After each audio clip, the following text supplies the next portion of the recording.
പ്രിയ താരങ്ങൾ എന്ത് ചെയ്യുന്നു, എന്താണ് അവരുടെ ഇഷ്ടം, ഇതൊക്കെ അറിയാൻ ആരാധകർക്ക് എപ്പോഴും ആഗ്രഹമുണ്ട്. ഇപ്പോഴിതാ ഒരു സത്യം തുറന്നു പറഞ്ഞിരിക്കുകയാണ് നടനും Andhra Pradesh ഉപമുഖ്യമന്ത്രിയുമായ Pawan Kalyan. 2025 super natural horror ത്രില്ലറായ ബാരാമുള്ളയും തന്നെ ആകർഷിച്ചതായി പവൻ കല്യാൺ പറഞ്ഞു. എനിക്ക് ഹൊറർ സിനിമകൾ ഇഷ്ടമാണ്, കാരണം അവ എന്നെ ആകർഷിക്കുന്നു. അവ നമ്മെ ചിന്തിക്കാൻ അനുവദിക്കുന്നില്ല, അവ നമ്മുടെ മനസ്സിനെ കീഴ്പ്പെടുത്തുന്നു, അല്ലെങ്കിൽ നമ്മുടെ മനസ്സ് പാടെ മാറും. ഉറക്കം വരാതിരിക്കുമ്പോൾ ഞാനൊരു ഹൊറർ സിനിമ കാണും, പെട്ടെന്ന് എന്റെ മനസ്സ് ശാന്തമാകും. ആദിത്യധാർ രൺവീർ സിംഗ് ടീമിന്റെ ദുരന്തർ, ആദിത്യ സുഹാസ് ജാംപാലെ സംവിധാനം ചെയ്ത ഹൊറർ ചിത്രമായ ബാരാമുള്ള എന്നിവയെക്കുറിച്ചാണ് പവൻ കല്യാൺ പറഞ്ഞത്. ബോൾഡായ കഥയും വലിയ ശ്രമവും ദുരന്തർ വളരെയധികം ഇഷ്ടമായെന്ന് പവൻ കല്യാൺ പറഞ്ഞു. ബാരാമുള്ളയെക്കുറിച്ച് കൂടുതൽ സംസാരിക്കവേ 1980കളുടെ അവസാനത്തിൽ കശ്മീരിലെ ശ്രീനഗറിലേക്കുള്ള തന്റെ സന്ദർശനങ്ങളെക്കുറിച്ച് ചിത്രം തന്നെ ഓർമ്മിപ്പിച്ചതായും പവൻ കല്യാൺ വ്യക്തമാക്കി. കശ്മീരി പണ്ഡിറ്റുകളുടെ അനുഭവങ്ങളെക്കുറിച്ച് ഈ ചിത്രം വ്യത്യസ്തമായൊരു കാഴ്ചപ്പാട് നൽകുന്നു.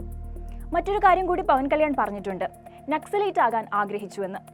ചിരഞ്ജീവിയാണ് തടഞ്ഞതെന്നും തനിക്ക് 17 വയസ്സുള്ളപ്പോൾ നക്സലൈറ്റ് പ്രസ്ഥാനത്തിൽ ചേരാൻ ആഗ്രഹിച്ചിരുന്നുവെന്നും എന്നാൽ സഹോദരൻ ചിരഞ്ജീവിയാണ് തന്നെ അതിൽ നിന്നും പിന്തിരിപ്പിച്ചതെന്നും താരം വെളിപ്പെടുത്തി. 1996 പുറത്തിറങ്ങിയ അക്കട അമ്മായി ഇക്കട അബ്ബായി എന്ന ചിത്രത്തിലൂടെ അരങ്ങേറ്റം കുറിച്ച പവൻ 2014 ജനസേന പാർട്ടി രൂപീകരിച്ചുകൊണ്ടാണ് സജീവ രാഷ്ട്രീയത്തിലേക്ക് പ്രവേശിക്കുന്നത്. എന്നാൽ താൻ മുൻപ് തികച്ചും വ്യത്യസ്തമായൊരു പാത തിരഞ്ഞെടുക്കാനിരുന്നതാണെന്നും എന്നാൽ തന്റെ ജ്യേഷ്ഠനും മെഗാസ്റ്റാറുമായ ചിരഞ്ജീവിയാണ് തന്നെ തിരികെ കൊണ്ടുവന്നതെന്നും പവൻ വെളിപ്പെടുത്തി. തന്നെ ആരും അറിയാത്ത വിദ്യാർത്ഥി കൂട്ടായ്മകളിൽ പവൻ കല്യാൺ പങ്കെടുക്കുമായിരുന്നു. ഡോക്യുമെന്ററികൾ നിർമ്മിക്കുന്നതിനായി മുംബൈയിലെ ഷോർട്ട് ഫിലിം ഫെസ്റ്റിവലുകളിലും പവൻ കല്യാൺ പങ്കെടുത്തിട്ടുണ്ട്. താൻ പല പരീക്ഷണങ്ങളും നടത്തുകയായിരുന്നുവെന്നും എന്നാൽ ഒന്നിനും ഒരു സന്തോഷം തോന്നിയില്ലെന്നും എവിടെയോ കുടുങ്ങിപ്പോയ പോലെ കടുത്ത ദേഷ്യം തോന്നിയെന്നും പവൻ കല്യാൺ കൂട്ടിച്ചേർത്തു.